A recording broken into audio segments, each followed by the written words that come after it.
tertúlia.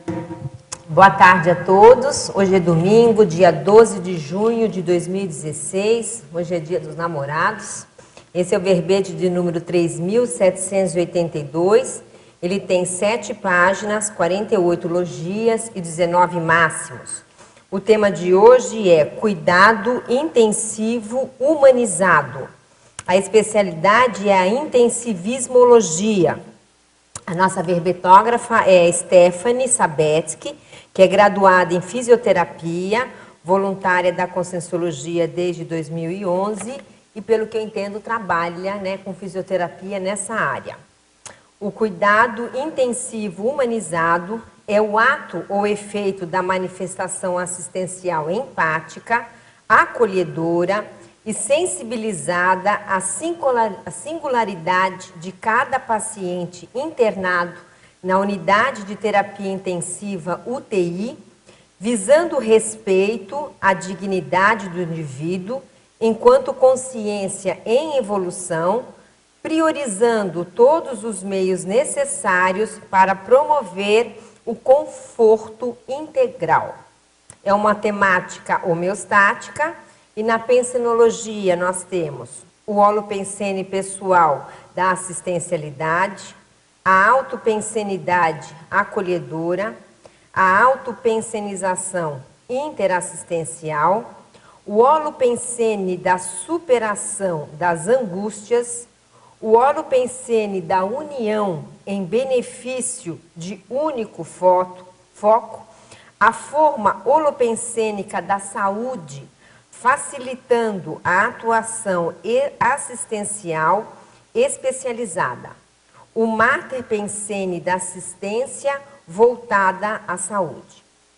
Na fatologia nós temos o cuidado intensivo humanizado, o sorriso franco auxiliando no rapport com os assistidos, a influência positiva do acolhimento sincero, a empatia de alto nível enquanto principal ingrediente no processo do cuidar humanizado, as variadas formas de comunicação dentro da unidade de terapia intensiva, as sutilezas da comunicação não verbal. E por aí vai, gente, a gente tem aqui várias linhas, A importância do consenso na UTI, a tarefa de proporcionar o conforto quando a cura já não é mais possível, o ato de dessomar com dignidade. Na parafatologia, a autovivência do estado vibracional profilático, o equilíbrio íntimo do profissional reverberado nas energias exteriorizadas no contato com o enfermo, a desassimilação energética enquanto ferramenta de desintoxicação para o assistente, a leitura e a codificação energética dos pacientes, a Comunex avançada da saúde. Aí a gente tem aqui o detalhismo com muita coisa para ler. Na argumentologia nós temos uma listagem que ela coloca aí dos pilares. E na acabativa nós vamos chamar a atenção de acolhimento hospitalar, cuidadologia, enfermagem interassistencial, intensivista assistencial parapsíquico e perfil consciencial intensivista. Humanizar é sensibilizar-se para acolher e compreender o paciente de modo integral, temporariamente destituído de aptidões, mas merecedor de cuidado digno, fraterno e holossomático. Você já vivenciou a experiência de ser atendido em UTI ou cuidado pelo profissional de saúde dentro dos conceitos da humanização? Quais repercussões tal posicionamento resultou? Na nossa bibliografia aqui da colega, nós temos 8 itens.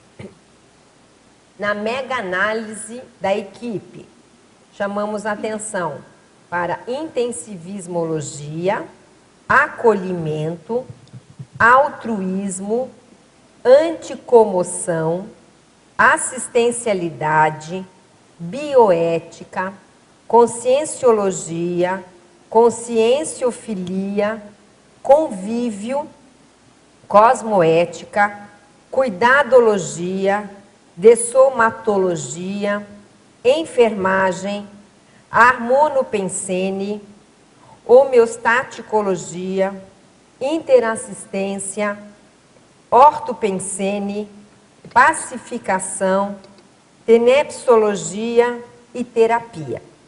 Então, para a gente começar, a gente vai pedir para a Stephanie contar um pouquinho da história do verbete, do porquê de estar trazendo esse tema para nós hoje.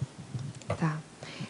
O verbete, ele na verdade, ele é uma síntese do que a gente vem já fazendo durante um tempo. Eu já apresentei outros verbetes sobre o assunto, mais focado no profissional em si, né?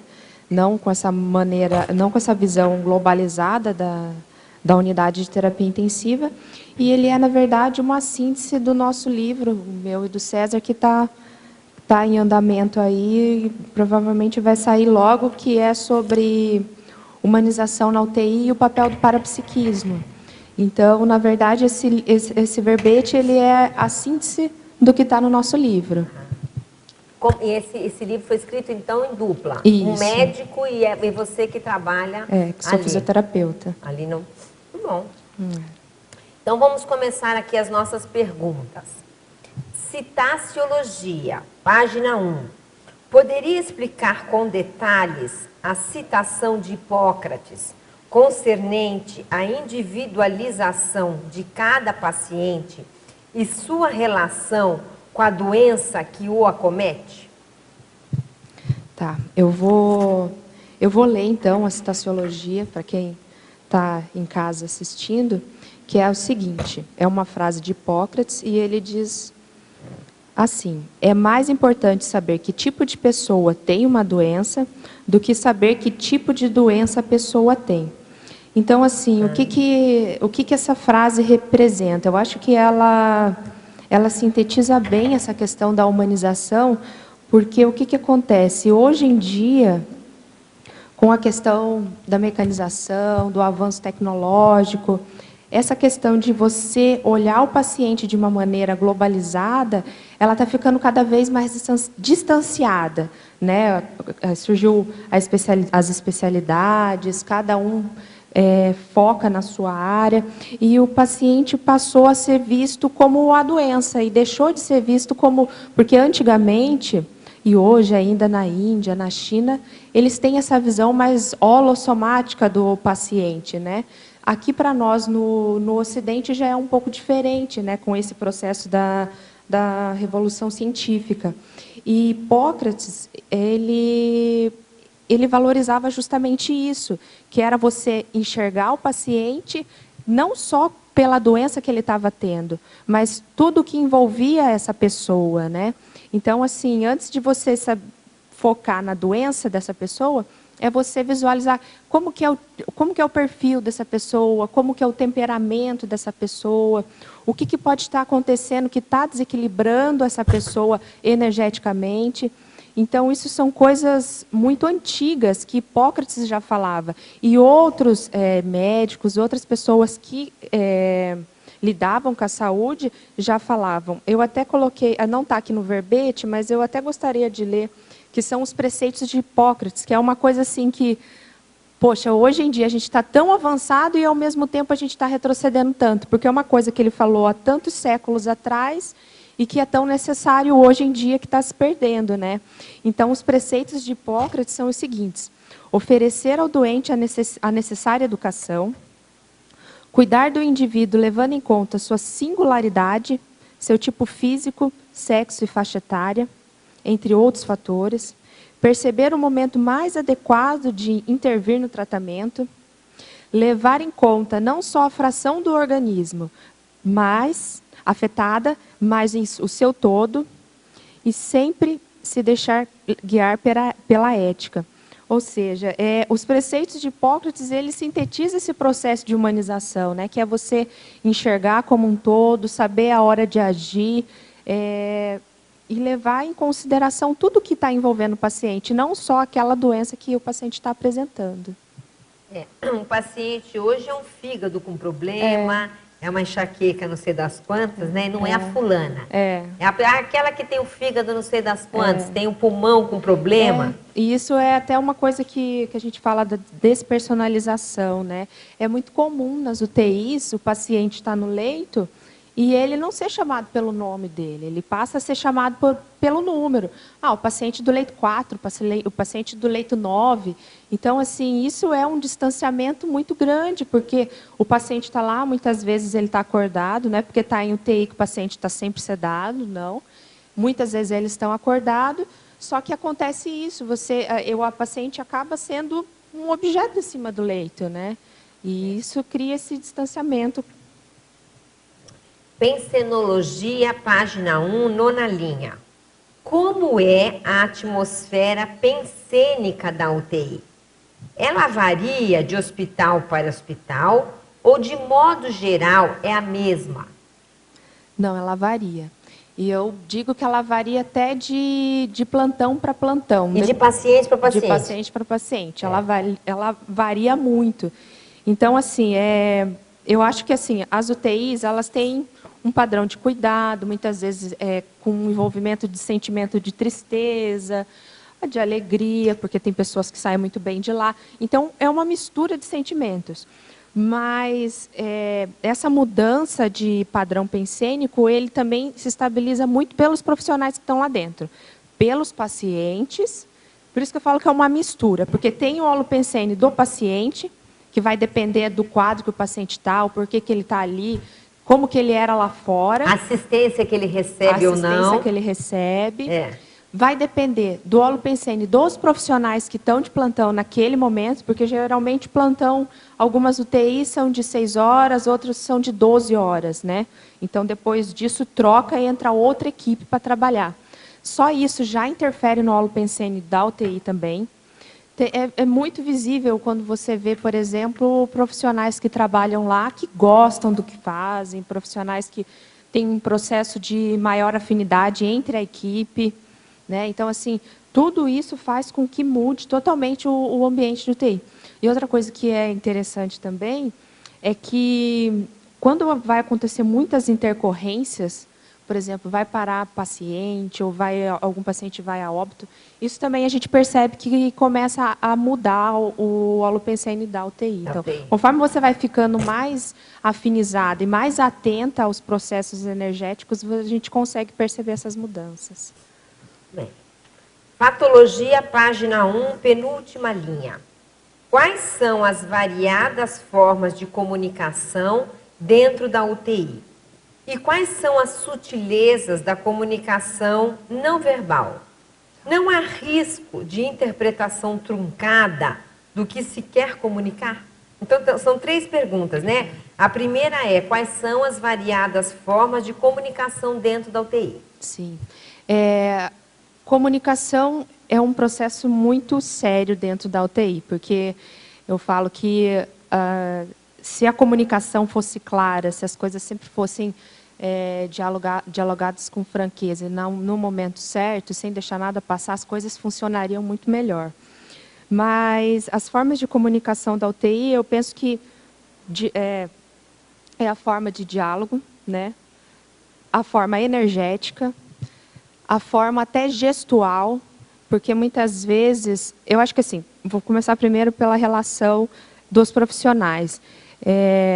Você se comunicar de maneira clara e eficaz com os seus colegas de trabalho, eu acho que isso é 70% do trabalho da equipe dentro da UTI, porque todos falam a mesma língua. Então, e principalmente porque, como tem essa mudança de turno e são muitos profissionais atuando lá dentro, é por isso que eu acho que a comunicação é tão importante, precisa ter muita clareza. Porque, por exemplo, para você estar atuando com um paciente, ele envolve o médico, envolve o enfermeiro, envolve os técnicos de enfermagem, o fisioterapeuta, a psicóloga, a nutricionista. E todos os profissionais precisam estar falando a mesma língua, falando do mesmo assunto e tratando o paciente de uma de uma maneira que eles tenham entrado no consenso. Então, todos devem estar pensando da mesma forma para estar agindo com aquele paciente, né? E isso deve ser passado para as outras equipes dos outros plantões. Então, assim, para que tenha uma conduta terapêutica eficaz, essa comunicação é primordial. Então, aí está a questão da comunicação, diálogo entre os profissionais. Nesse caso, também entra, eu acho que a questão da comunicação energética, que é muito importante, porque o processo de energia, ele influencia muito nesse trabalho, né? Até porque é um local tenso, muitas vezes. Se você não está preparado, é muito fácil de ficar assediado lá dentro. Então, tem a comunicação energética também. Com relação ao paciente, eu penso que aí ele se comunica de várias formas, né? Porque muitas vezes ele está lá no leito, não tem condições de se movimentar, né? Ele está totalmente dependente de quem está cuidando dele. Então, um olhar pode ser uma forma de comunicação, né? O jeito de olhar, o processo energético do paciente, a forma de gesticular quando ele pede alguma coisa. Então, aí eu acho que já entra a questão da sutileza. Por isso que eu falo que o profissional, para ele trabalhar na UTI, ele tem que ter um processo de empatia muito forte. Porque o paciente, nem sempre ele vai falar verbalmente. Claro. Né? Muitas vezes ele vai falar de outra forma. Né? E isso você tem que estar atento para essa sutileza da comunicação do que ele está pedindo, para, às vezes, você, por exemplo, o paciente está lá no leito, ele não está te falando nada, porque tem paciente que não gosta de incomodar, ele não gosta de ficar chamando toda hora. Mas, por exemplo, tem paciente que você vê, você olha no monitor, ou ele está taquicárdico, ou ele está com a pressão um pouco elevada. Aí você vai ver, às vezes não é uma coisa tão fisiológica que está acontecendo. Mas, às vezes, ele está mal posicionado no leito, às vezes ele está com frio. Porque, por exemplo, o paciente, quando vai para a UTI, ele fica despido, ele não vai com roupa. Se, por exemplo, a gente está num frio desse, porque já tem ar-condicionado na UTI. Se ele não está bem coberto, ele vai estar desconfortável. E o desconforto vai estar gerando uma taquicardia, às vezes pode estar dando uma alteração de pressão arterial. Então, e às vezes ele não comenta, mas o fato dele estar taquicárdico, você vê, alguma coisa está errada. Lógico, você vai averiguar se não tem nada fisiológico realmente acontecendo. Se você descartando isso, você vai olhar, não, mas o paciente ele não está confortável. Às vezes ele está com frio, né? Então, assim, são muitas variáveis que podem estar acontecendo que você tem que estar atento a essas coisas. Por isso que tem que ter o processo da empatia e valorizar essas singularidades, essas sutilezas da comunicação. Bem, sou amiga de um casal que está passando por momentos de crise. Faz 1 mês e meio que ele iniciou a TENEPS e ela começou a ficar muito mal. Deprimida, triste e fraca. Como posso ajudá-los?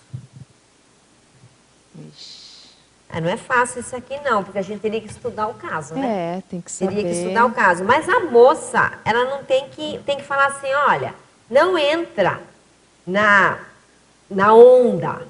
Ela tem que ficar firme, continuar a vida dela, ficar atenta, mas sem ficar encucada com a TENEPS do marido. Se ela se encucar com a TENEPS do marido, ela vai ficar mais presa, digo presa de ser presa do extrafísico, do que se ela conseguir um distanciamento pensênico mínimo para aquilo que está acontecendo. É claro que se é um casal que sabe mexer com energia, a gente vai falar para ela, você aumenta o seu trabalho de energia, você aumenta o seu encapsulamento, a gente não sabe como que é ela.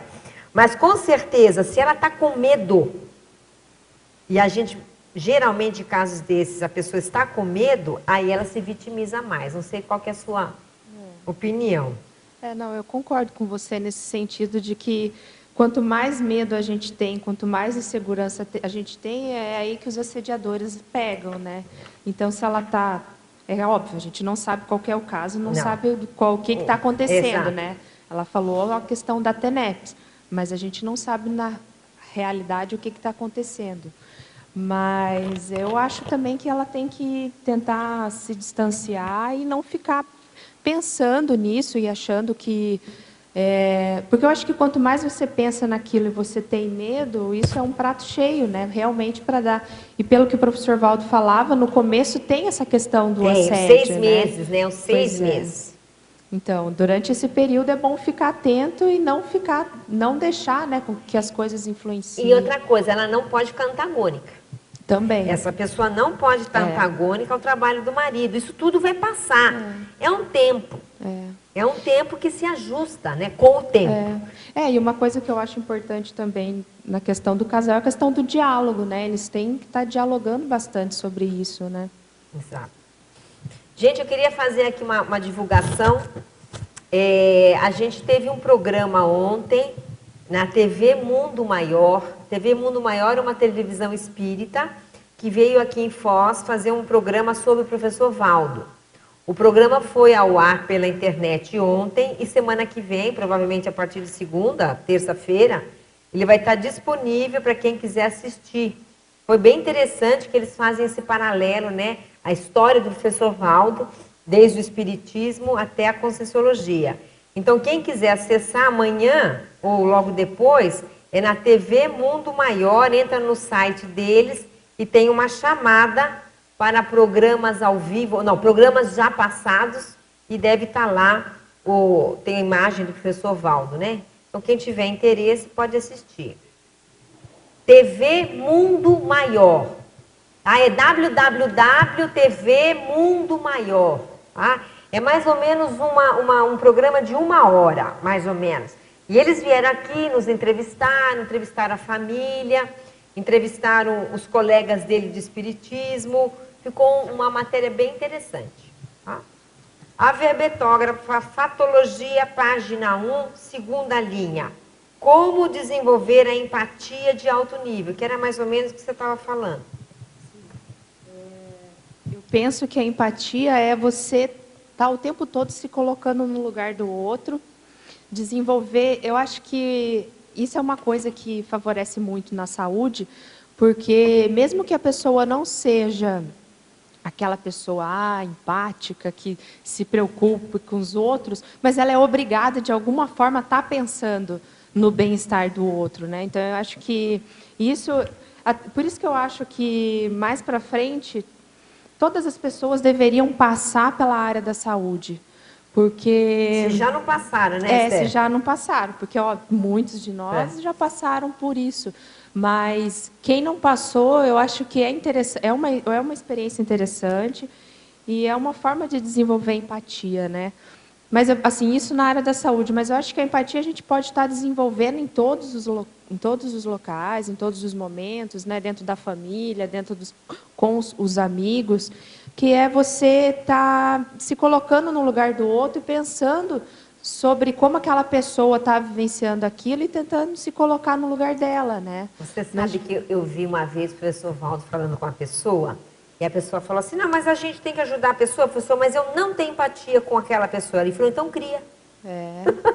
Tipo assim, se vira, cria uma empatia. Se não tem, vai criar. Vai desenvolver algum elemento de rapport para que tenha acesso àquela pessoa, né? Porque daí você consegue, você pelo menos tenta, né, no começo, compreender o que aquela pessoa está sentindo, o que aquela pessoa está passando. Quando você faz esse exercício de tentar pelo menos compreender o que o outro está passando, com o tempo você vai criando esses mecanismos para que atue mais facilmente você, né? Você vai desenvolvendo isso e com o tempo isso passa a ficar um pouco mais, digamos assim, menos automático, né? Uma coisa mais natural. Parabéns, Stephanie, pelo seu verbete. E aproveitando, eu sei que vocês falaram sobre TENEPs, mas eu não sei se foi aprofundado. Na binomiologia, o primeiro binômio é terapia intensiva e TENEPs. Sim, sim. Isso daqui é uma coisa que a gente colocou, inclusive, porque no livro tem um capítulo só sobre isso, que foi algumas coisas que a gente observou, o César principalmente, né? Que ele teve algumas experiências nesse sentido. Até vou pedir para ele estar relatando. É bom falar que eles são um casal. Um é médico e a outra é fisioterapeuta que trabalha na UTI, não é? Ainda Isso. trabalha. Então é bom saber que os dois estão trabalhando nesse tema e estão quase publicando praticamente esse livro. Isso, isso. E daí, esse assunto, essa questão da terapia intensiva e a TENEPS, é que a gente observou que tem ligação, né? Porque a gente está trabalhando, como a gente sabe que tem essa questão do processo energético, muitas vezes a gente cria um vínculo com o paciente, ou às vezes aquele paciente que está lá, ele é um conhecido seu do passado, né? Porque, querendo ou não, a gente já teve contato com muita gente, por que não os pacientes que estão ali ser alguma personalidade do nosso passado, né? Que está numa condição diferente hoje. Então, a gente observou, aconteceu um caso bem específico na TENEPS dele. Você quer comentar? Não, bom, como ela estava dizendo, né, teve um caso que deixou isso gritante, né, que na época eu atuava na OIC ainda, né, e na OIC deve existir, eu acho isso ainda, recebem os pedidos de TENEPS, né, e aí o pessoal distribuía entre os tenepsistas da instituição. Então, na época, eu nem me lembro quantos, mas eram muitos tenepsistas lá, né? Acho que mais de 40, talvez. Não só os consciencioterapeutas, né? Todos os voluntários, na época, agora acho que todos os voluntários lá precisam ser consciencioterapeuta ou estar em formação, né? Mas na época não. Então, tinha muitos voluntários que eram tenepsistas, e aí esses pedidos eram distribuídos entre os tenepsistas. Aí um dia lá eu recebi um pedido de TENEPS, cheguei em casa, na hora de fazer a TENEPS, abri o pedido para ver. Aí eu olhei o caso assim, e pelo nome eu não me lembrei, mas na hora que eu olhei o caso, falei, conheço esse caso. E o que era? Era um paciente que tinha ficado numa das UTIs, que eu trabalho em 2 UTIs aqui, tinha ficado naquela UTI, e ele tinha dessomado lá fazia pouco tempo. Só que ele era conhecido de alguém que trabalhava com esse paciente e acabou mandando o pedido de TENEPS para a OIC e foi cair bem na minha mão, e eu tinha trabalhado e atendido esse paciente até o momento da dessoma, tinha abordado a família, inclusive, tudo, né? O paciente que entrou em morte encefálica, etc. Então, foi assim, gritante, né? E daí eu comecei a pensar em sutilezas que podem estar acontecendo e que passam despercebidas, né? E aí teve outros casos de perceber acoplamento, aí como eu fazia nessa época TENEPS, no início, naquele horário das 6 às 9, então eu saía do plantão 7 da noite, 7 e pouco, ia fazer TENEPS. Então, muitas vezes eu percebia acoplamento, aí sintomas relacionados ao paciente, às vezes eu percebia que aquilo era consex, acoplava e ia para a TENEPS. Então, começaram a ocorrer algumas coisas nesse sentido. Mas eu só fui me dar conta disso quando, né, apareceu esse caso assim, bem emblemático. Exatamente. Que aí foi cair a ficha, né, da relação do trabalho ali com a TENEPS, né, da profissão com a TENEPS, como a nossa profissão na área de saúde, então isso fica, acho que talvez facilite, né, bastante também para fazer essa associação, que você está o tempo todo lidando com saúde, doença, né, mas esse caso é que foi bem interessante de ver essa ligação, esse binômio, especificamente aqui da terapia intensiva com a TENEPS, do trabalho do intensivista, de qualquer profissional, né, não só o médico, mas qualquer profissional que está atuando ali que faça TENEPS, ele pode acabar observando essa correlação do atendimento aos pacientes, familiares, de repente, com relação à própria equipe, pode acontecer também, né?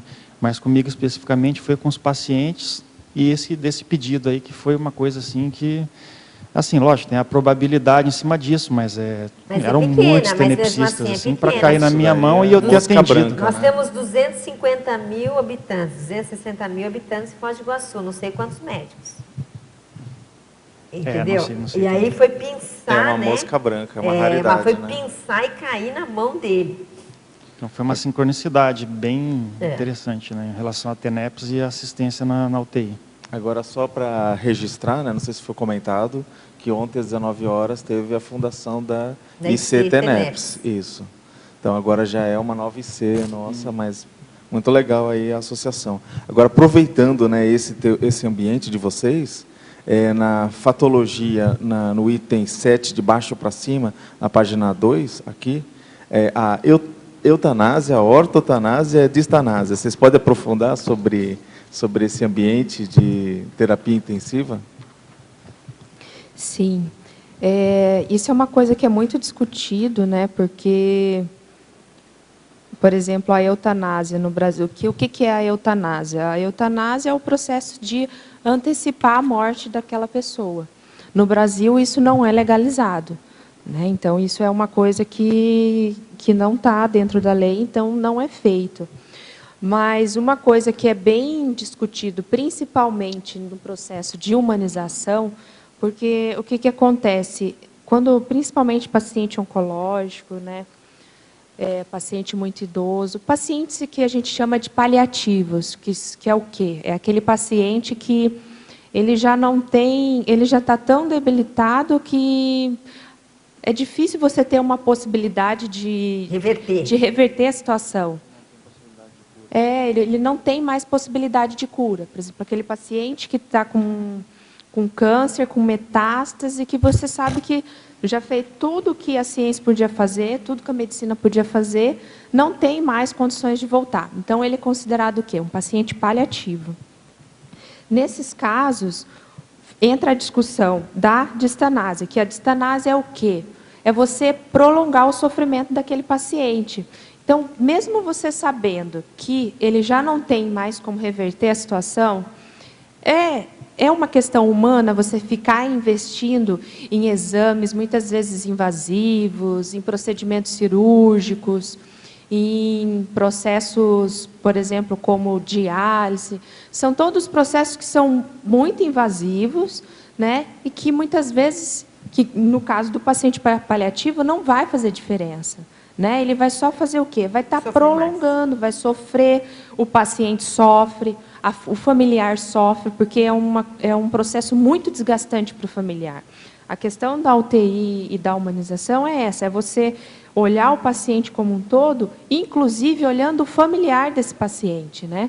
Que ele tem um peso muito grande. Então, assim, a distanásia seria isso, é você prolongar esse sofrimento, né? Tanto para o paciente quanto para os familiares, por uma coisa desnecessária, que você não vai ter resultado. E a ortotanásia é aquela questão de você deixar seguir o fluxo da doença. Né? Ortotanásia é você não intervir. Você vai deixar, você vai...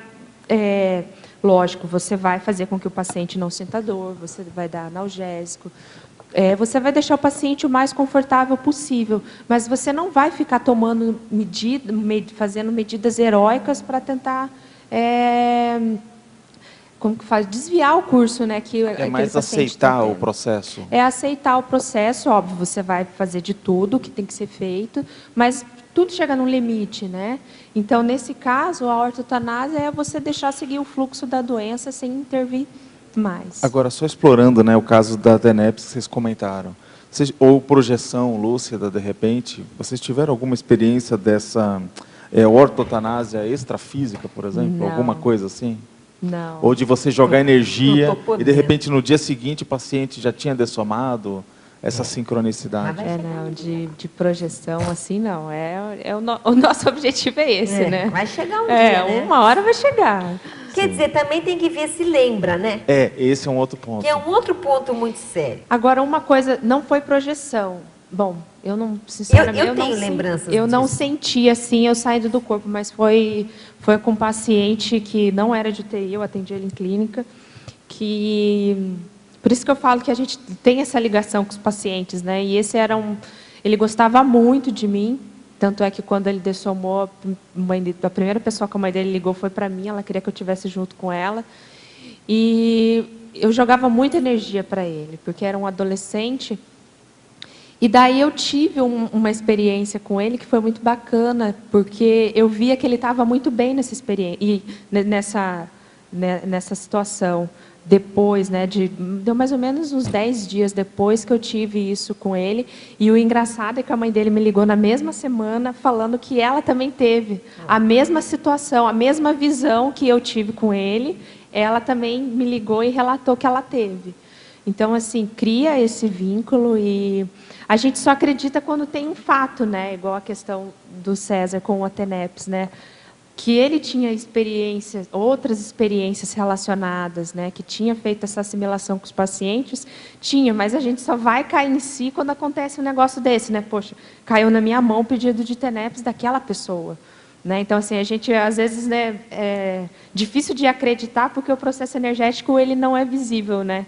Mas você sente. Mas quando você vê um fato na sua mão, aí comprova aquilo, né? Então, é importante a gente valorizar essas coisas e valorizar a questão da energia. É porque, né, Stephanie, até ver o exemplo que a professora Mabel tem a falar, mas dá uma sensação, pelo menos assim, olhando de fora, né, à distância, de que vocês que estão trabalhando na UTI, vocês estão meio que num processo de, ou já foram amparadores da primeira dessoma ou segunda dessoma, ou estão nesse processo de ser o amparador de primeira dessoma ou segunda dessoma, porque a coisa é imediata, né? Não, a função é essa, né? Não, eu falo, o César ele deve estar nesse caminho com certeza, porque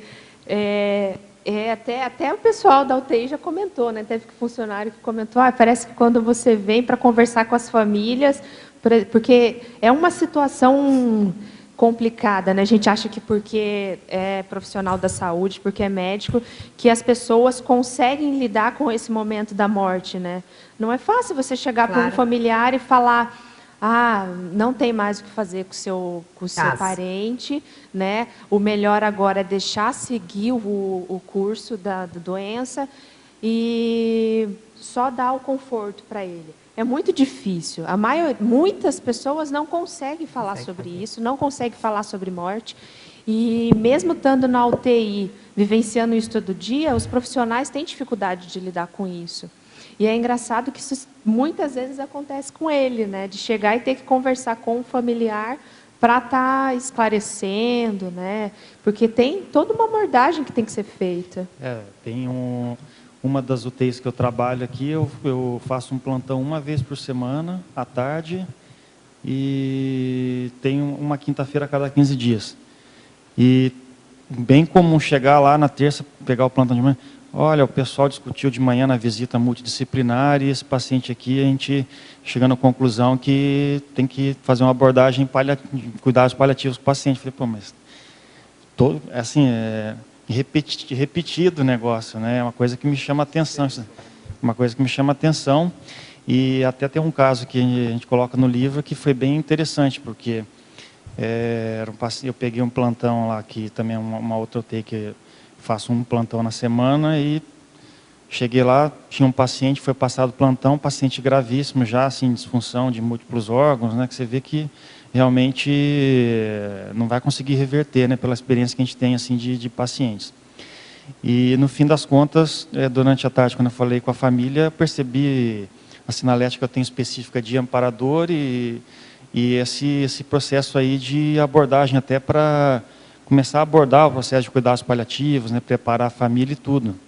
Só que, no fim das contas, a família ela não aceitou, e aí continuaram fazendo investimentos no paciente, hemodiálise, etc., dentro dessa futilidade, que eu consideraria até uma distanásia que foi feito, porque era um paciente realmente já com uma doença crônica, assim, e já num estado muito grave.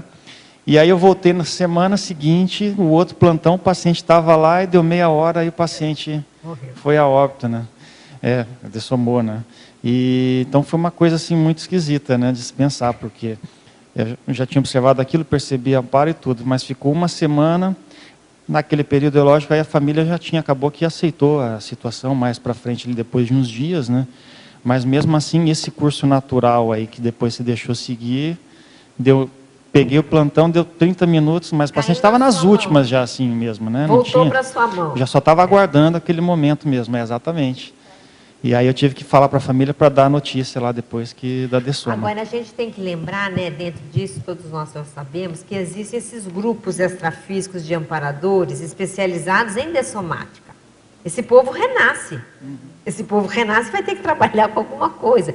E, de repente, eles vão trabalhar justamente nessas áreas, na afinidade, porque se eles trabalhavam no extrafísico com a dessoma, ajudando a dessoma das pessoas, fica meio lógico, se aquilo for muito enraizado, deles voltarem aqui e trabalhar em áreas afins, né? Então, essa hipótese eu já levantei para mim isso daí, porque é bem repetida essa situação, né? Tanto que eu comecei a estudar mais essa questão dos cuidados paliativos também, né? Claro. E depois a gente acabou decidindo escrever esse livro juntos aí, né? O interesse da Stephanie no processo de humanização. E dentro da UTI, vamos dizer assim, uma sub-área onde mais se fala em humanização é a área dos cuidados paliativos, né? Que aí você precisa ter toda uma abordagem mesmo de humanização naquele momento ali. Então é uma hipótese que eu tenho, mas não tive assim projeções assim. Já tentei, já venho tentando, inclusive, né? Até dentro da UTI eu já tive uma projeção lá, mas não relacionada a paciente. Então vamos ver, quem sabe um momento aí vai começar a ter isso, né? Você disse que você chegar nesse desenvolvimento. Não, eu tive assim, ó, eu não sou médica, eu sou da área da educação, né? Então é engraçado que eu me vi fora do corpo ajudando um paciente que estava para dessomar, mas não dessomou. Depois eu descobri quem era ele. Mas na hora que eu estava olhando aquela Consciex, que para mim já era até quase Consciex, que não consegui ver, ele já estava no processo de dessoma, ele estava numa cama, numa maca, e eu energizava, eu e mais uma pessoa. Aí aquilo ficou na minha cabeça, tal. No dia seguinte, uma pessoa veio contar comigo, olha, meu irmão tá assim, assim, assim, exatamente o caso daquele homem. E depois ele veio a dessomar. E eu fiquei pensando, puxa vida, eu não sou médica, não tenho grandes rememorações, né, de projeção, e no entanto eu me vi envolvida num caso assim. Então imagine vocês. Foi isso que eu pensei aqui agora, entendeu? Imagina quantos casos pode ser por hipótese, que vocês estão envolvidos para ajudar, mas não se lembram. Eu me lembrei desse caso específico que me chamou a atenção porque a moça veio conversar comigo no dia seguinte, aí eu linkei. Mas se eu não tivesse também linkado, aquilo ia passar. Então eu imagino que um médico que trabalhe com isso e que conheça as ideias de multidimensionalidade e de energia, com quem que os amparadores vão contar? Tem que contar com esse povo, é esse povo que pode ajudar, não é? Então eu acho muito lógico essas pessoas que da área médica estarem bastante envolvidas, se eu que não sou nada dessa área, fui chamada, sei lá eu por quê, para ajudar num caso de uma pessoa que mora em outro estado que eu não conhecia. Eu não conhecia. Imagine então quem está envolvido. Fiquei pensando nisso na medida que vocês estavam falando. Sim, Eu queria, dentro dessa mesma pergunta que fiz ele, dado que aqui, segundo vocês falaram, a eutanásia não está legalizada ainda, não? O paciente pode decidir a ortotanásia, é decir, seguir o fluxo de sua enfermedade, queriendo o não os médicos, porque o médico tem uma responsabilidade também, não? Ou a distanásia, é decir, prolongar o sofrimento aí inútil, não? O paciente pode decidir, não quero mais medicamento? Sim, o paciente pode. E ele é o testamento vital, né? Vital. É o testamento vital. Eu até queria, posso fazer um contraponto nisso? Uma vez nós fizemos um círculo, não sei se você estava. Você lembra disso, Stephanie? Eu lembro. Nós fizemos um círculo sobre esse testamento vital. O que era a favor, o que era contra, o professor Val estava por aqui ainda. E ele deixou clara a seguinte situação. As pessoas, às vezes, não querem passar, e eu entendo, né? Não sei se eu também ia querer, por uma situação estressante. Por exemplo, ficar na UTI por muito tempo, ou no processo de coma, por não sei quantos meses entubado, né? E o professor Valdo falou que não, a pessoa tem que passar por isso, porque a dessoma dele pode ser melhor. E eu lembro de um caso de uma família, um familiar meu, que estava 3 meses em coma. E eu assim, professor Valdo, o senhor está em coma, professor Valdo, faz 2 meses. Calma, Mabel, calma. Aí, professor Valdo, já vai fazer 3 meses. Calma, Mabel, calma. Essa sua pessoa aí está ajustando as pendências dela para que ela dessome mais livre, com menos assediador em cima dela. Então, a gente também tem o outro lado, que infelizmente a gente às vezes não vê tudo. Mas tem que saber sopesar isso, né? Não é fácil isso, não. Um outro caso dentro disso também, que uma vez eu questionei a ele, né? É o paciente que vai lentamente, parece que vai perdendo a consciência, entra em coma, E aí ele relacionava esse tipo de paciente à necessidade do próprio paciente de fazer uma transição mais tranquila a partir disso. Que se ele dessomasse de uma maneira mais rápida ou abrupta, aquilo geraria um trauma extrafísico maior. E esse processo lento, e entra em coma, já fica meio lá, meio aqui, que isso aí facilitaria para a pessoa, a hora que realmente cortasse ali o cordão de prata, ou se desligasse energeticamente do corpo, que isso facilitaria, né? Então teria esse outro aspecto também. Então, só para fechar essa ideia do testamento vital, eu lembro que ele, pelo menos na opinião dele, a gente teria que tomar um certo cuidado com isso. Porque pode ser que a pessoa, ela abortasse alguns procedimentos que seriam mais difíceis intrafísicos, mas que trariam benefícios para ela extrafísicos. Quer perguntar? Sí, no, sobre eso también, porque yo, por ejemplo, yo vine ya con ese tipo de cuestión feita. Yo fiz el testamento vital porque, obviamente, primero yo pienso que es importante, yo no quiero sufrir inútilmente, mas también fiz la donación de órganos, ¿no? En el caso de que fuera servible algún órgano, si yo desomara en una edad ainda con posibilidad de... Yo también fiz eso, ¿no? Entonces, claro, ahora você está falando uma coisa que eu não havia pensado, sabe? Porque tem a contrapartida extrafísica que a gente não pode esquecer. Por isso, me ha deixado assim um tanto pensando, não? Eu já fiz isso e penso que está bem feito, não? Para deixar as coisas claras. Mas, claro, agora tenho que añadir, ademais, essa possibilidade, não? Tendria que ver na situação, mas eu já fiz esse testamento. Agora, é claro, gente, a gente não pode dizer que tudo é assim, cada caso é um caso, mas como é que nós vamos mensurar o caso? Tem que ver o caso daquela pessoa, é muito complicado isso, né? Não sei se o Stefano quer falar alguma coisa? Não, é que daí aí que entra a questão da gente trabalhar a questão do parapsiquismo, né? Por isso que eu acho que a verponto que a gente está trazendo é justamente essa, que falar de humanização já está sendo bastante falado, apesar de não estar sendo muito vivenciado, mas ainda já está sendo muito debatido nos congressos, tem livros falando sobre o assunto. Então, mas assim, o diferencial é a questão da lucidez parapsíquica, né? Claro. Porque imagine se a gente está atuando numa área dessa, que para mim é um laboratório, e você tem lucidez parapsíquica para estar vendo o que está acontecendo. Imagine você está atendendo o paciente, vai para casa, sai do corpo, dá uma sondada extrafísica, o que será que é melhor para esse paciente, né? Imagine se a gente consegue alcançar esse nível de lucidez. Esse que é o ideal, né? Esse que é o ideal. Você sabe que você me... Desculpa, fala. Não, porque é visível mesmo essa questão de alguns pacientes que ficam meses, mas você percebe que tem alguma coisa que o paciente tem que resolver. Exato. Ou é com o familiar, ou é com um amigo, ou é com o filho. Tem muitos pacientes que ficam semanas, até meses na UTI. Aí, quando chega aquela pessoa que ela já não via há muito tempo, que morava longe, aquela pessoa que teve algum atrito que ficou mal resolvido, a pessoa chegou, acabou, a pessoa foi embora, daqui a pouco a pessoa dessoma. Então, assim, é visível essas coisas, essas questões energéticas de resolução com outras pessoas para que o paciente seja encaminhado. Agora, quer ver, eu vou fazer um outro contraponto. Quando eu comecei a fazer TENEPS, acho que eu tinha menos de 1 ano de TENEPS. Não, eu tinha 1 ano e pouquinho de TENEPS. E aconteceu uma circunstância X de uma colega minha, que ela tinha que resolver um assunto com outro rapaz. E a situação era bem difícil, era quase policial. E eu, no momento que ela estava conversando com o rapaz, eu espontaneamente comecei a exteriorizar energia.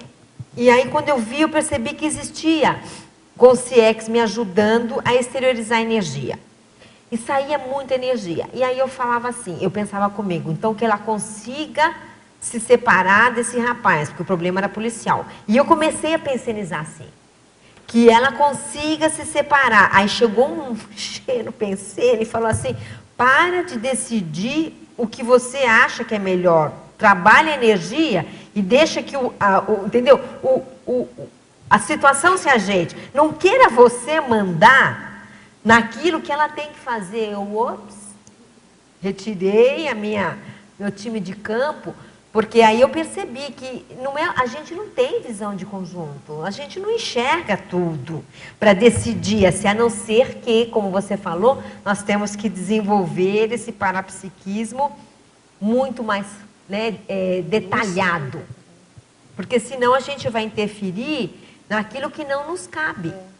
É complicado que não isso. tem essa visão de conjunto, né? Exatamente. Que a gente não sabe, às vezes, por exemplo, eu no começo eu ficava muito revoltada mesmo com algumas situações que eu via na UTI, né? De gente que às vezes tinha passado por várias situações de posto de saúde para ser atendido, não foi, e daí você viu que a coisa foi prolongando e o paciente foi ficando cada vez mais doente, que no começo era um problema assim, daqui a pouco passou por um problema desse, daí o paciente parou na UTI e acabou indo a óbito. Nossa, eu ficava muito assim, até que daí aconteceu uma situação lá que eu comecei a falar, poxa, então a coisa não é assim, não é só isso que você está vendo agora, né? Tem muito mais coisa por trás disso. Então, você nunca pode tomar partido de uma situação, sendo que você não sabe, né? Você não sabe o que está por trás, você não sabe o que está lá na frente. Então, às vezes, a melhor situação mesmo é você exteriorizar a energia, falar que aconteça melhor e pronto, né? E não querer interferir, porque a gente realmente não tem lucidez suficiente para isso, né? Mas en el caso, disculpa, en el caso, es que en el caso que você contou último, agora, você disse que havia uma série de consciências ajudando na esterilização. Na esterilização. Para não ter... Mas porque... eram consciências dessomadas ou eram consciências... Não, era amparo mesmo. Eu tinha certeza que era amparador ajudando. Só que eu estava atrapalhando. Ya, es que eu pensava que eles não tinham a energia densa que nós precisamos para ajudar. Sim, é. E então aí me ha criado uma pequena... Porque ali, naquele caso, poderia sair agressão. Entendeu? O casal poderia ter agressividade, poderia sair mais policial o caso, entendeu? Então, houve uma demanda de energia para ajudar, mas eu interferi negativamente. E aí entrou um Xeno Pensene e eu entendi na hora, para com isso. Você não tem condições de decidir o que é melhor. Aí eu retirei meu time de campo. Quer dizer, não retirei as energias, mas mudei a minha pensenidade. Entendeu? Isso é interessante pensar. Eu queria parabenizá-la pelo verbete, está muito bem escrito.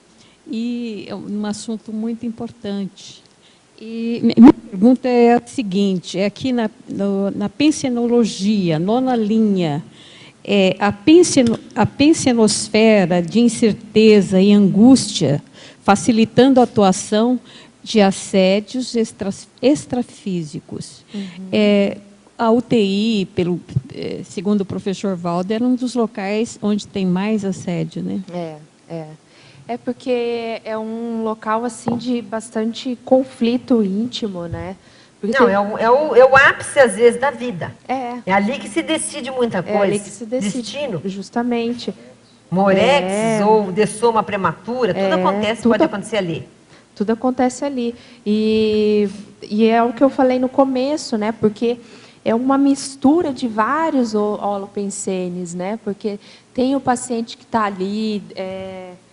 debilitado, muitas vezes refletindo sobre o que ele fez da vida dele, porque, querendo ou não, por mais que hoje em dia a UTI ela não é mais sinônimo de morte, a tecnologia está muito avançada.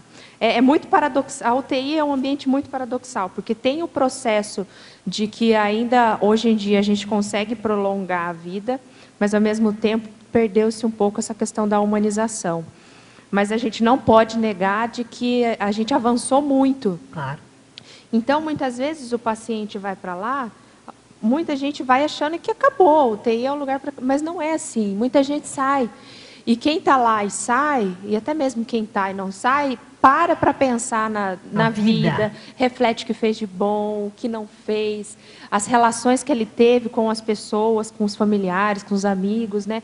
Então, assim, é um local de muita introspecção para o paciente, para o profissional, quando ele tem um pouco de sensibilidade, né? Porque você está ali dentro, você tá agindo diretamente na vida ou na dessoma de muita gente, né? Fora que, junto com isso, vem o quê? Vem todas as consex, vem as consex todas do paciente. Vem aqueles que estão ali para ajudar e os que estão ali para atrapalhar também. Né? Os credores Justamente. ali naquela hora. Justamente, porque você percebe também que tem paciente que a energia perto dele não é boa.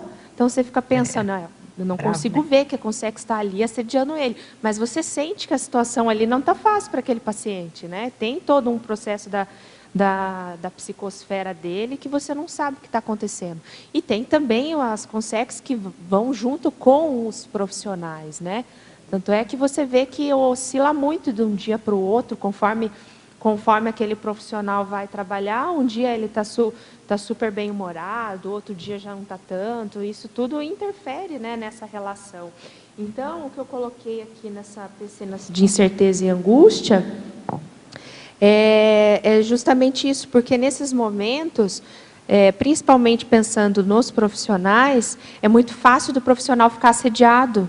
Então, por exemplo, se eu vou trabalhar, eu já não estou bem, está acontecendo alguma coisa comigo. Se eu não consigo deixar esse problema para o lado de fora, eu já tenho uma brecha para, na hora que eu entrar na UTI, que é um ambiente todo tumultuado, daí você pega pelo assédio ali dentro. Claro. Só que daí o que acontece? É uma bola de neve, porque eu estava com problema, aumentou porque eu fui pega pelo assédio da UTI, de alguma coisa que estava acontecendo lá, e daí eu começo ao quê?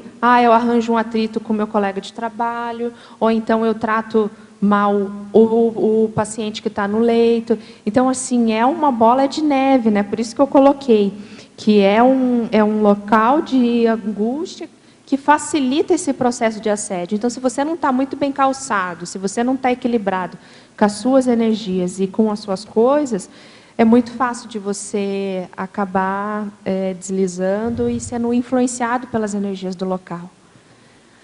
Obrigada. Aproveitando esse gancho, e como é que vocês fazem a desassim disso? Quer dizer, porque deve ser pesado, né? Imagina a quantidade de escagem que vocês acabam pegando o tempo todo ali, né? Sim, sim. Eu acho que basicamente o EV, né? O EV, exteriorizar bastante energia. E tem que ter bom humor, né, Tem que ter. Acho que o bom humor também que eu vejo de algumas enfermeiras. Tem que ter bom humor. Elas parecem que aquilo bate nelas e volta. Não sei como é que é isso. Como é que funciona? Porque, igual, a gente ainda tem noção do processo energético. E o profissional que não conhece? Mas você percebe isso no temperamento do profissional. Isso. Você percebe isso no temperamento. Porque aquela pessoa que está ali porque gosta...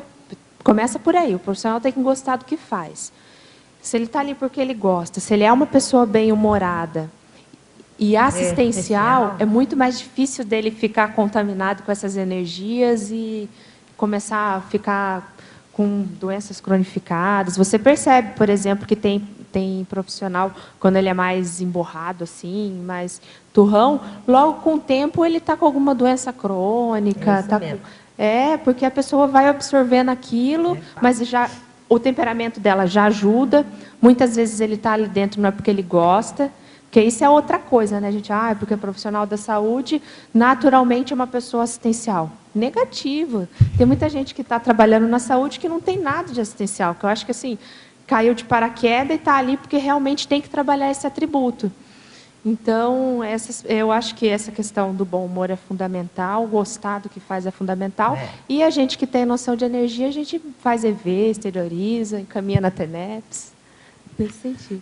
Uma outra pergunta, que é o seguinte, eu percebi, uma casuística da minha família, meus avós demoraram muito a dessoma deles, ficaram doentes muitos anos, e no final... Era muito interessante, porque eles começavam a ver consciência, né? Então, era comum, você tá, não, fica para cá, eles ficam olhando para mim, por que essas pessoas tiram essas pessoas daqui? Eu imagino que isso talvez na UTI, talvez deva ter experiências dessas, né? Sim, sim. Como o DQM também, né? Relato. Eu nunca vivenciei um relato de um paciente falando que teve EQM, né? Mas essa questão de falar que está vendo consciência, eu já tive, inclusive na minha família. E tive no hospital também uma senhora que eu estava ajudando a cuidar dela.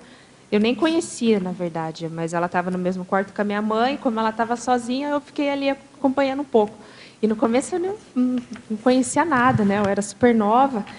E daí a senhorinha olhava para mim assim, tira aquela moça da janela. Eu olhava, não, mas não tem ninguém ali. Ela tem sim, ela tá, aquela moça de vestido branco ali. Aí eu olhava na janela, era no segundo andar, não tinha como ninguém estar ali. Aí no começo eu ficava assustada, né? Daí ela tá me chamando para ir embora. Eu falei, não, fica tranquila, descansa. Ela já foi embora. Isso era de madrugada, assim, umas 4 da manhã. Até que a senhora acalmou completamente. Quando a enfermeira voltou para fazer o exame dela, ela tinha dessomado. Então, ela estava ali a noite inteira avisando de que ia. E assim, eu acho que esse processo, igual o César comentou, que a pessoa vai caindo o nível de lucidez, que vai ficando meio inconsciente, que eu percebi isso muito bem com a minha mãe, que ela também fez a mesma coisa. O nível de consciência dela começou a cair, e daí, só que ela estava em casa, minha mãe teve câncer, e daí a gente levou ela para casa para cuidar dela em casa. E um dia antes, ela começou à noite a ficar falando que o pai dela estava lá, que o irmão dela estava lá, tudo gente que já tinha dessomado. Eu também, super cabreira, né? Não fala com eles, não. Não fala Vira com as eles. costas, dá de costas. Faz que você não está vendo, deixa eles para lá. E eu não queria nem escutar, porque eu sabia, sabe? Na época eu não conhecia nada, mas inconscientemente eu sabia. Falei, nossa, se eles estão aí... É porque vai embora. É porque vai embora. Então eu não queria de jeito nenhum que ela falasse com eles. Estavam parada, né? Mas estavam parada. E ela continuou comentando que eles estavam lá. Eu falei, tá. Daí quando foi no outro dia, ela acabou dessomando. Então eu acho que esse momento de queda de nível de consciência, ele vai fazendo com que a pessoa fique um pouco lá, um pouco cá. Quer dizer, consciência daqui. Mas quem sabe aumentou o nível de consciência de lá. Porque começou a ter contato, né, a visualizar. Exato. Então eu acho que isso é bem comum, sim. Não sei se você quer comentar alguma coisa. Só lembrei de uma vez que ela é vó de um conhecido nosso aqui da Consciologia, ficou na UTI, teve que fazer uma cirurgia, mas ficou de um dia para o outro, só para observação, né? E aí eu estava de plantão à noite, e aí ela falou que estava vendo o filho, né? E se estava na hora dela ir embora. Aí eu olhei e falei, não, pode ficar tranquila, não está não, né? Tanto que ela saiu, está até hoje, já teve até que fazer outra cirurgia depois. Eu tenho um caso assim também de uma familiar, ela falou, meu pai está aqui. Ela estava no hospital, tinha feito uma cirurgia e estava grave. Meu pai está aqui. E eu pensei que nem você. Eu falei assim, não vai passar. Não, está viva até hoje, faz mais de 40 anos. Agora, outra coisa que eu queria comentar é que a medicina paliativa, ela agora é considerada uma especialidade médica aqui, né, já no Brasil, né? E tem tratado sobre o assunto e tudo. E, na realidade, em nível mundial, o pessoal está fazendo muita pesquisa, que esse é um dos pontos até que a gente fez muita correlação do conteúdo da conscienciologia na análise dessa questão da terapia intensiva e da humanização no nosso livro, né? Justamente porque eles estão chamando de espiritualidade dentro dos cuidados paliativos, dentro da humanização, eles chamam de espiritualidade, né? Então, um dos tratados que tem sobre cuidados paliativos, eles tem capítulo lá em que eles estão abordando EQM dentro do capítulo, tem vários estudos que têm sido feitos dentro da área médica sobre EQM, e também essa questão dessas visões aí que veio lá do Raymond Moody Jr., né, que ele já estudou isso, né, mas essas visões na hora ali da morte, né, na hora da dessoma, e então tem sido feito muito estudo com relação a isso também. Aí dentro desse tratado eles colocam esses vários aspectos desses estudos que estão sendo feitos. Então, a gente vê também que isso é vamos dizer assim, da terapia intensiva com a conscienciologia, essa é uma grande ponte assim que se tem, né?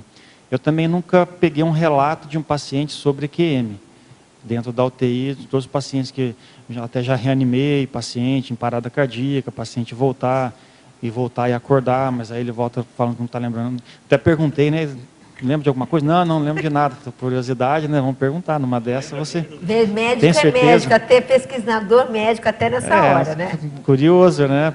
Mas realmente eu nunca ouvi um relato. Mas se faz muito estudo, tanto que esses conteúdos já estão dentro de tratados de medicina dentro da área de cuidados paliativos, tanto EQM quanto essas visões na hora da morte, eles falam, né? Ou da dessoma, né? Então, tá crescendo isso aí também, e eu vejo que essa pode ser mais uma das pontes aí da conscienciologia com a medicina e com a ciência convencional. Aproveitando, né? Já estou ansioso pelo livro aí. Eu já estou marcando um círculo aqui com eles, vamos fazer um círculo sobre esse tema. Agora, outra coisa que a gente ouve também é aquela, eu não lembro exatamente o termo, o ditado, mas é como se fosse a melhora da morte, né? Que o paciente que está já em estado terminal, ele dá aquela melhora e depois ele dessoma. E como é que vocês veem isso? Isso acontece também. Acontece, e a sensação que eu tenho é de que é um momento que é para a pessoa estar ali com a família, estar ali com os amigos. É como se fosse assim, vou dar uma tranquilizada, uma suavizada. Sossega, Leão.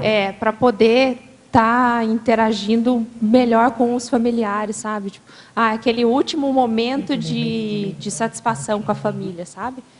E daí depois, realmente, isso acontece muito, a gente vê muito, principalmente paciente oncológico, mas tem paciente idoso também acontece muito. A minha mãe também teve esse momento, uma semana antes, ela tinha ficado já muito tempo sem conseguir caminhar, porque ela sentia muita falta de ar. E daí, de repente, ela ficou bem, começou a caminhar, foi para fora de casa tomar sol. Aí todo mundo, na época, ficou super contente, né? Mas eu via que uma amiga dela, que era técnica de enfermagem, que ela em casa ficou super triste. Na época eu não entendia o porquê. Depois, ela já sabia. Ela já sabia. Daí ela falou, não sei, né? Tem que ficar de olho. E realmente, depois de alguns dias, a minha mãe começou a piorar, e daí foi onde ela dessomou. Mas isso a gente percebe na UTI também. O paciente dá aquela melhorada, aí vem todos os parentes, conversa, fica todo mundo feliz. Fala o que tem que falar, né? Se tem alguma coisa para falar, e depois o paciente piora e vai embora.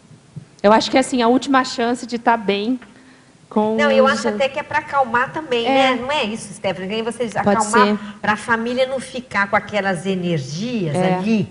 A pessoa alivia, então solta, libera a pessoa para ela poder dessomar melhor. Tem essa questão de dar aquela soltada também. O apego. Eu imagino que deva ser assim, porque a gente fica ali tentando segurar o paciente. Justamente. E de repente, quando a gente relaxa... né? Bem isso mesmo. Bem isso. Tudo bem? Posso fazer uma pergunta então aqui? Sim. Gostaria que fizesse um cotejo entre a frieza assistencial cosmoética e a frieza assistencial patológica. Isso está na Fatologia, na página 2, nona linha. Tá.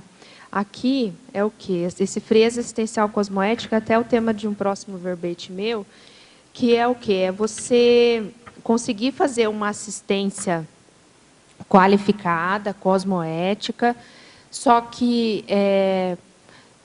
o fato de ser frieza não significa que você tem que ser...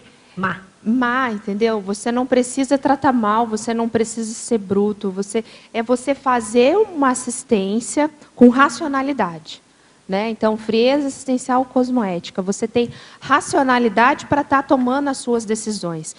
Porque isso foi até um tema que eu propus, por quê? Porque no começo, e é uma coisa que eu ainda tenho que me policiar, a questão da emoção, sabe? A questão da emocionalidade, do envolvimento. Então, você tem que fazer a assistência, mas você não pode se deixar envolver com o problema do outro. Porque se você, por exemplo, a gente está lá na UTI, todo dia, ou então um dia sim, um dia não, é muito frequente o paciente ir a óbito. E tem paciente que você se apega, tem paciente que ele é muito... Ser criança, acho que deve ser pior, não é, Stephanie? Então, assim... Acho que se fosse eu...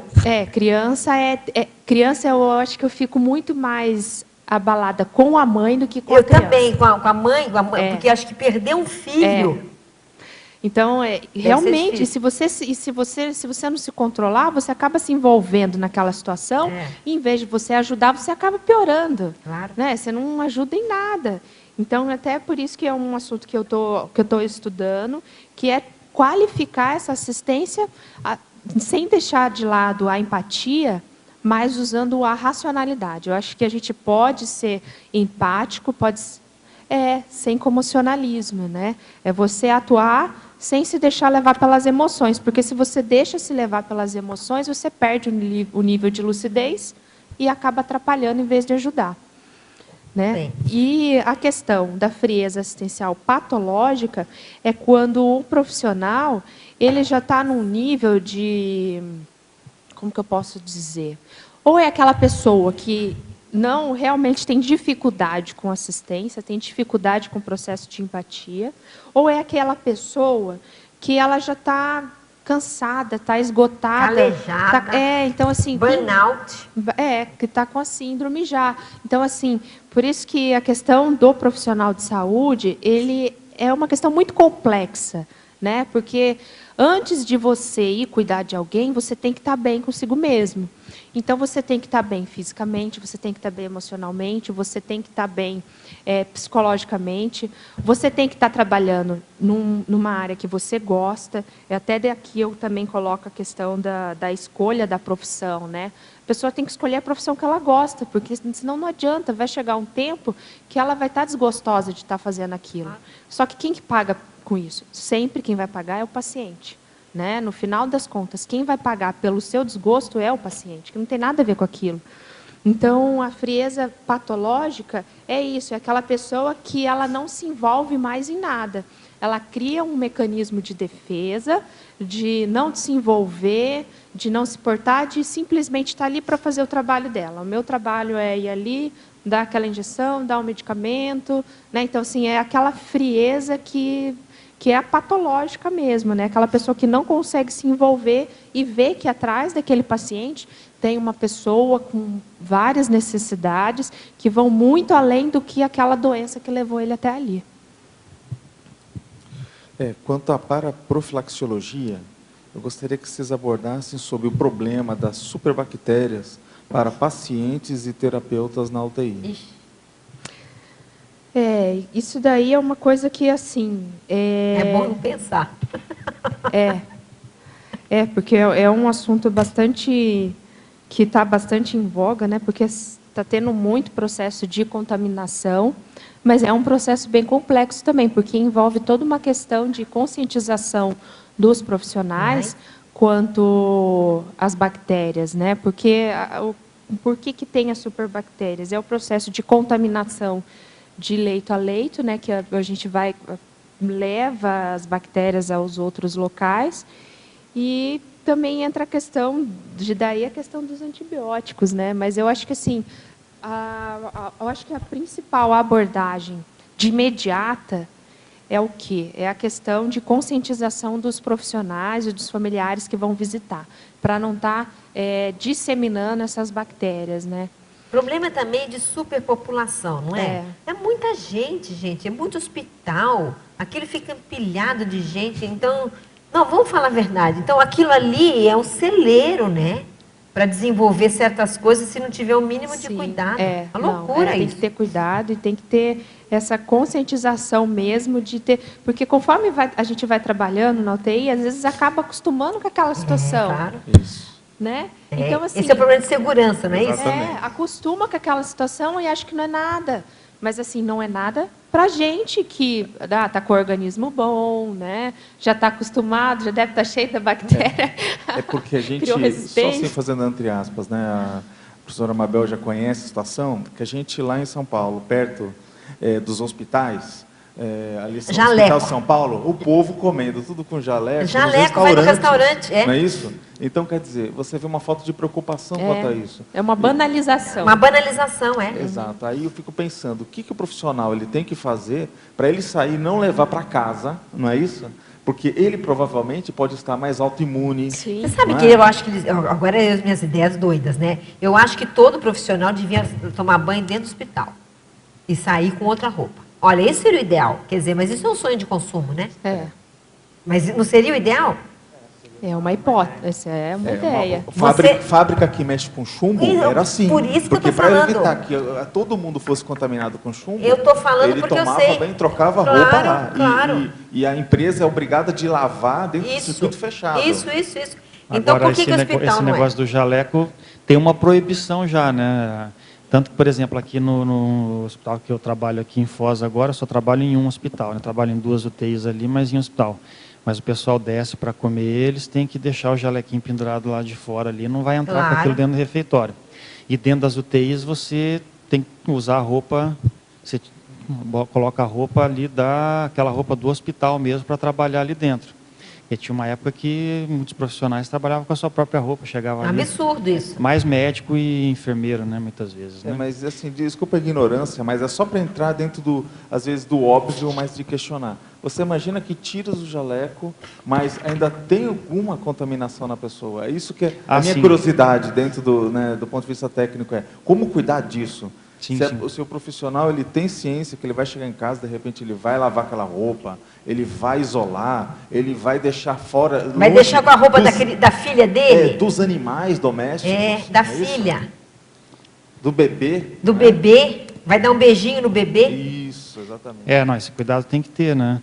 Assim, tinha uma época que era obrigado a você usar o Propé para entrar na UTI. Depois eles fizeram vários estudos e chegaram à conclusão que isso aí não interferia muito no ponto de vista de você contaminar. Que o problema maior mesmo é a lavagem das mãos. Né? Esse aqui é o principal problema, entendeu? Maior contaminação, maior contaminação e a proteção, você colocar ali, você tem aventais que hoje em dia, até o familiar, quando vai visitar o paciente na UTI, ele é obrigado a colocar aquilo, colocar a luva, colocar o avental para entrar em contato com o leito. Mas a gente sabe, vivenciando o hospital ali, que muitos profissionais não seguem a risco essa condição. Tanto que, por exemplo, KPC, né, que é uma superbactéria aí que tem, das mais conhecidas atualmente. Quando surgiu isso aqui em Foz, foi aquele AUE. Hoje em dia o negócio disseminou e meio que todo mundo começa a se banalizar, né? Agora se voltou a preocupação de novo, porque você vê que aquilo vai disseminando e aí pacientes agravam, e aí você, mas agravou pela doença, será que a bactéria está agravando isso ou não? Não se tem essa certeza, né? Então, se intensificou agora o processo de cuidado com relação principalmente lavagem das mãos, né, do profissional após cada contato com o paciente, e essa proteção, paramentação, né, com uma roupa própria para entrar em contato com os pacientes, justamente para não contaminar a sua própria roupa e não levar para casa. E eu penso nisso mesmo, né, eu vou entrar em contato com cada paciente. O paciente entrou na UTI, veio lá de fora, mas eu não sei se ele já estiver contaminado, né? Então, desde que surgiu isso aqui em Foz, eu tenho esse cuidado aí, não só do ponto de vista do paciente, mas pessoal também, para não chegar em casa e levar o negócio para dentro de casa, né? São dois, né? Você vê que tem gente que parece que não pensa isso, né? E uma das UTIs que eu trabalho, a intensivista, que é a chefe lá, a coordenadora, ela mesma observa isso, né? Às vezes vem um médico daquele paciente X ali, vem para avaliar, quando vê já está segurando no leito e tal. E aí ela fala, mas será que o cara não pensa? De repente ele tem filho em casa, criança pequena, etc., e vai levar para dentro da própria casa, não está pensando nos outros pacientes, né? Às vezes esquece bem isso que você falou, né? Então agora eles estão fazendo, por exemplo, um movimento muito grande ali para intensificar esses cuidados, e já se fala até em colocar câmera nas pias para conseguir acompanhar o número de lavagens de mãos, né? Que eu acho que, inclusive, que na UTI neonatal aqui desse hospital que eu trabalho, acho que já colocaram, inclusive, a câmera nas pias para poder acompanhar isso e saber. E se verificou que é pior à noite, porque à noite aí fica mais o pessoal do plantão, né? E aí que o pessoal dá uma relaxada, que de dia sempre tem mais movimento, mais gente entrando, então não sei se talvez pelo medo de uma maior fiscalização que tem ali durante o dia. Mais visível, né? Mas isso aí é uma preocupação grande, tanto que teve um congresso que eu fui recente que já se coloca assim, aquela questão, quando se vai falar em superbactérias, é se a gente está perdendo a guerra para as bactérias, né? Porque na realidade não tem mais antibióticos novos no mercado para combater isso daí. Então, e ao mesmo tempo é muito caro investir em pesquisa para se desenvolver novos antibióticos. Então a indústria farmacêutica está não tem tanto interesse, mas sabe que é importante isso, mas só isso também não vai resolver, né? Porque tem toda essa questão de segurança mesmo que você está trazendo aí, que tem que ser enfatizada cada vez mais. Gente, para quem quiser trabalhar parapsiquismo, o CAEC vai estar com a Escola de Parapsiquismo começando o seu curso em julho. Então, quem tiver de férias e gostar e quiser participar, é de 18 a 22 de julho de 2016. São 3 módulos, é sempre nas férias. Um módulo em julho, um módulo em janeiro e outro módulo em julho do ano que vem. Tá? Próxima pergunta, parafatologia, página 2, quinta linha, de baixo para cima. Poderia comentar o somatório das experiências das retrovidas, gabaritando o profissional naturalmente humanizado? Atualmente, a humanização na área médica está crescente, mas, infelizmente, a cultura da medicina fria, nada humanista, ainda prevalece na nossa sociedade doente. Eu concordo. Concordo com isso, é por isso que justamente o tema que eu sempre tive em mente de que eu teria que trabalhar era a questão da humanização. Porque desde pequena eu vivenciei situações de que eu olhava e falava, gente, nem animal tem que ser tratado desse jeito. Né? Por isso que eu já comentei que não é porque a pessoa vai para a saúde que ela é assistencial, né? Que ela é humanizada. E, então, eu concordo com isso e eu acho que é por isso que a gente tem que começar a discutir o assunto, publicar coisas a respeito, para estar fomentando isso e estar praticando, principalmente, né? Porque realmente já está sendo muito discutido, tem bastante livros sobre o assunto, mas está faltando ainda muita prática, né? Da humanização.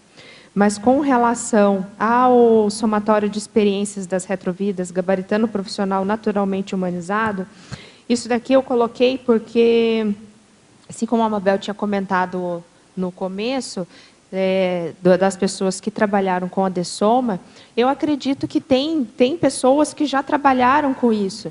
É óbvio que antigamente não se tinha a UTI. A UTI é uma coisa que surgiu no começo do século XXI, né? Metade ali do século XXI, que começou a surgir o termo UTI e realmente ser dessa forma, com essa configuração que a gente tem hoje. Mas, no final do século XIX, teve um vislumbre de separar os pacientes, cuidar 24 horas, porque o diferencial da UTI é isso, né? Esse cuidado, você se chama intensivo, né? Porque é um cuidado 24 horas, a pessoa está sendo observada, o profissional está em cima, por isso que é intensivo, né?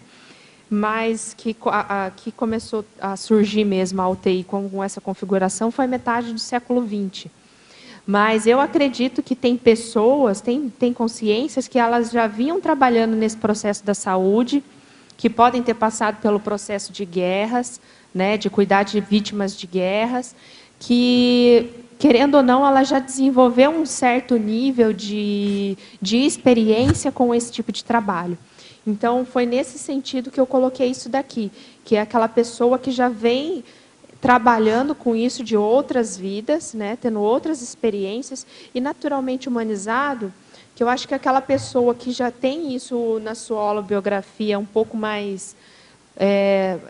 uma situação mais presente de cuidadologia, né? Então, assim, eu comentei a questão ali das guerras do século XIX para cá, mas a pessoa ela pode estar vindo na área da cuidadologia há muitos séculos, né? Ela pode ter trabalhado em monges, né? No período nos mosteiros, ter sido monge de cuidadologia, ter trabalhado na igreja, em orfanatos.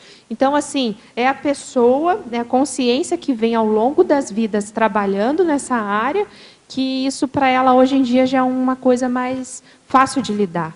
Né? Assim como tem gente que vem há muitas vidas dando aula, hoje é um ótimo professor, tem facilidade para dar aula, assim como tem outras profissões. Então, eu acho que isso a gente vem trazendo ao longo das vidas e é um somatório de experiências. Muito bem. Fatologia, final da 7ª linha. Pode expandir o universalismo na assistência? Tá, vai lá. Pode expandir o universalismo na assistência? Universalismo. Página Fatologia, final da 7ª linha.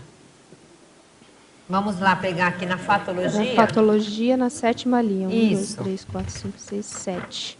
Ah, a questão do universalismo, né? Isso. A questão do universalismo, ele está muito relacionado a você olhar o paciente sem preconceitos, né? E independente do tipo de raça, de cor, de etnia, que aqui em Foz do Iguaçu tem várias etnias. Por exemplo, a gente pega uma UTI aqui em Foz do Iguaçu. A gente tem de tudo, né? A gente tem essa união dos 3 países, né? Mora muitos árabes. Então, assim, na UTI a gente pega gente de todas as nacionalidades. E com relação ao universalismo também, eu falo no sentido de que você, quando o paciente está ali na sua frente, independente do histórico de vida dela, você vai estar fazendo assistência. Você não vai julgar o paciente. Então, é nesse sentido que eu coloquei o universalismo. Muito bem. Sinergismologia, página 3, 2ª linha. Poderia comentar o sinergismo, assistência sincera, parapsiquismo aguçado? Tá, esse sinergismo eu coloco porque a partir do momento que você faz a assistência com sinceridade, querendo realmente acertar, deixando o ego de lado, é muito mais fácil e é muito para você conseguir estar se afinizando com os amparadores, né? Então isso propicia ao processo parapsíquico. Eu trabalhei com muitas profissionais que, mesmo sem conhecer a Conscienciologia, sem ter noção dos termos de energia, pelo fato delas serem muito assistenciais, de estarem realmente querendo fazer um trabalho bem feito, porque elas gostavam do que estavam fazendo, que elas não sabiam, mas elas tinham parapsiquismo. Claro. Então, assim, elas percebiam quando o paciente estava perto de dessomar, quando o paciente ia piorar. E elas tinham até processo de sinalética. Elas não sabiam dos termos, né? Mas elas vivenciavam a situação. É bem isso mesmo. É assim que a gente desenvolveu o parapsiquismo ao na longo antiguidade. Com certeza. É na hora de atender o outro. Parafatologia, página 2, última linha. Por acaso já visitou lucidamente alguma Comunex avançada da saúde? Tenho tido algumas experiências esporádicas, das quais percebi que a cor azul celeste predomina nessas prováveis Comunexes avançadas da saúde. É engraçado falar da cor azul, porque eu também tive muito isso com o processo de flores azuis. Eu sempre, hoje eu sei que é um processo de Comunex mesmo, eu não sabia, mas o que ficou fixado na minha memória é essa coisa da cor azul, só que eram flores que eu via e eu lembrava. Agora, com relação à Comunex avançada, olha, eu tenho indícios de que eu fui, mas lembrar lucidamente de tudo, não. Não, né? Não. Então, assim, eu acho que a questão de ter... O que fica mais forte para mim, a questão de eu já ter ido nessa Comunex da saúde, é porque isso é muito forte dentro de mim desde muito pequena. Né? Então, desde criança, essa questão do cuidado, da atenção, da humanização, é uma coisa que sempre foi muito... Eu sempre valorizei muito. Isso aí, quem sabe, é uma ideia inata sua, não é isso, Stephanie? Com certeza. É uma coisa que você traz... com certeza, né? Isso porque... E é engraçado, porque eu nem lembrava, mas recentemente minha tia teve aqui, ela não mora aqui, ela mora em Santa Catarina, e ela teve aqui, e daí eu mostrei o livro para ela, né? E falei do que se tratava e tal. Minha tia ficou super emocionada, porque ela falou assim, nossa, você fala disso desde criancinha. Né? E eu nem lembrava que eu comentava isso com ela. Que a questão de falar, de ensinar os outros, de mostrar que é o processo de você se preocupar, olhar com calma, de ser humanizado, né? De que isso faz toda a diferença no cuidado. Então, eu acho que esses são os indícios de que eu passei por lá. Pensenologia, página 1, 4ª linha. Poderia relacionar o holopensene do trabalho em equipe com o tema do verbete? Ah, isso daqui é fundamental, porque a UTI, uma das maiores dificuldades que eu vejo de se trabalhar na UTI é o processo de equipe, né? Porque sempre quando tem muitas pessoas, sempre quando é um trabalho que envolve muita gente, querendo ou não, dá confusão, né? O ser humano ainda é complexo nesse sentido. A diversidade gera, né? Essa... Sim, gera isso. Então, são opiniões diferentes, são conhecimentos diferentes, são vivências diferentes. E o desafio é o quê? É você criar um holopensene da equipe, né, que seja um holopensene favorável para estar fazendo uma assistência qualificada para os pacientes que estão ali. Então, aqui é a questão de se focar, todos terem um único objetivo, ter um único foco, que é o quê? O paciente que está ali para ser assistido. Eu acho que quando a equipe pensa nisso, porque é óbvio, muitas vezes vai ter diferenças interpessoais, né? A gente até fala que a relação entre os membros da equipe, ela se dá de duas maneiras, que é o quê? A relação interpessoal, que não tem como a gente negar, e a relação do trabalho. Então, a gente está ali dentro, mas tem essas duas relações que envolvem as pessoas no momento de estar trabalhando em equipe, né? Porque, às vezes, você está ali com aquela pessoa, você vai muito com a cara daquela pessoa, mas, às vezes, você também não vai. Então, tem essa questão interpessoal e tem a questão do trabalho. E, quando a gente está nesses locais, o que a gente tem que colocar em principal, né, o objetivo principal é o paciente. Então, com isso, cria-se esse holopensene da UTI, que seja um holopensene facilitado para estar atuando de uma forma mais assistencial. Posso só entrar numa questão bem pontual? Claro, né? fica à vontade. É que eu vejo, eu não sei se existe essa estrutura em hospitais, mas deveria ter um acompanhamento, né, de uma equipe que desse um suporte até emocional, técnico, até mesmo terapêutico, de uma forma geral, para esses funcionários, né? Porque eles estão numa carga de estresse, vamos pensar assim, né? Sim, sim. Não, isso daí é um dos assuntos que é primordial para você estar fazendo uma assistência de qualidade, que é você valorizar e você dar condições para os seus profissionais, né? Eu, sinceramente, não conheço, né? Eu não sei se em grandes cidades tem essa questão de acompanhamento, né? Que é você suprir as necessidades dos profissionais para eles estarem bem para fazer assistência para os pacientes, né? Exatamente. Que é para ter esse acompanhamento psicológico. Querendo ou não, é um ambiente pesado e tem muito profissional que pede para sair, né? Tem muito profissional que pede para sair. Tem gente que fala, não é para mim, eu não consigo ficar aqui, eu quero ir para outro setor. Claro, claro. Isso acontece muito. Então, assim, esses acompanhamentos são necessários e eu acho que são trabalhos que devem ser implementados nos hospitais para que isso tudo lá na frente vai reverberar em quem? De novo, no paciente. É que o pessoal vive, né, atrás dessa acreditação, né, É. dentro do hospital, de colocar os valores de segurança e qualidade no hospital, né? É. Mas eu vejo que, tipo, tem um dos recursos que acontece muito nas empresas privadas, principalmente aquelas que têm muito capital, né, que a gente sabe que o hospital nem sempre é aquele lugar que custosamente, vamos dizer assim, bem provido de recursos, né? A gente às vezes vê que o hospital que deveria ter muito suporte financeiro não tem, no Brasil principalmente, né? Que a gente vê o quadro geral é mais de um problema na saúde do que uma segurança, né, da saúde, né? E o que a gente observa é que nessas empresas privadas se faz muito o investimento de, por exemplo, de avaliar até mesmo financeiramente se aquele funcionário ele está bem, né? Ou seja, e dá tipo, olha, você está precisando de um financiamento, você está precisando de um empréstimo para te dar resolver um problema que está te fazendo não trabalhar bem, né, estar integralmente ali naquela operação. E aí vamos pensar que às vezes esse teu profissional que não está ali numa boa, sorrindo e extremamente aberto para assistência, é que ele está com diversos problemas em casa. Tá em casa. E o problema financeiro, como o nosso país vive em processo de bravo. crise, né, isso é um dos agentes, né? Sim. Não, no nosso capítulo, no nosso livro tem um capítulo sobre isso também, que é a saúde do profissional, né? Porque você precisa... Porque, por exemplo, o profissional de saúde, ele leva uma vida muito estressante.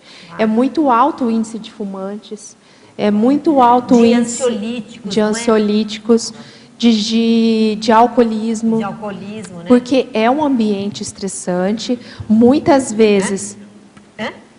De religião, porque tem que se apegar a algo. justamente tem que se apegar a alguma coisa. E o que acontece? Esses profissionais não ganham bem.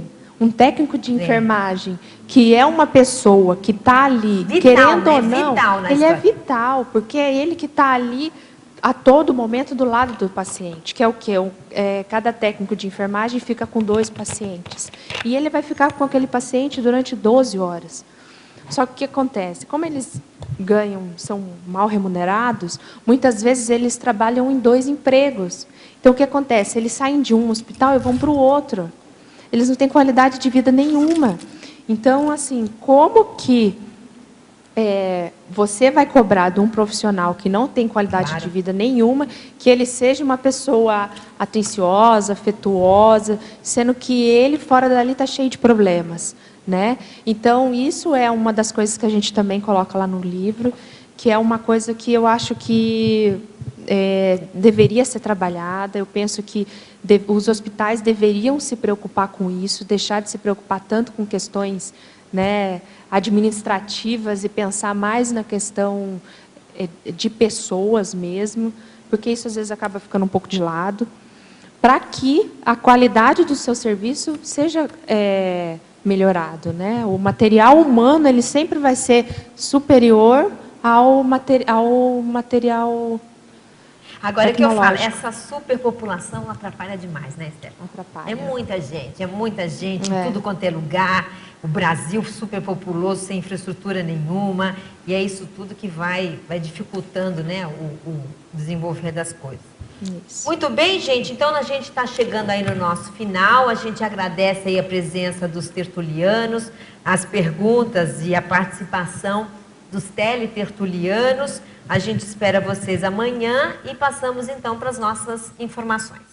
Obrigado. As pontuações da tertúlia de hoje são 10 assinaturas no livro de presença, 11 perguntas presenciais e 17 perguntas respondidas online. Para amanhã, teremos o verbete propagador verponológico, especialidade comunicologia, e a verbetógrafa professora Ana Cláudia Prado. Muito obrigado a todos e uma boa tarde.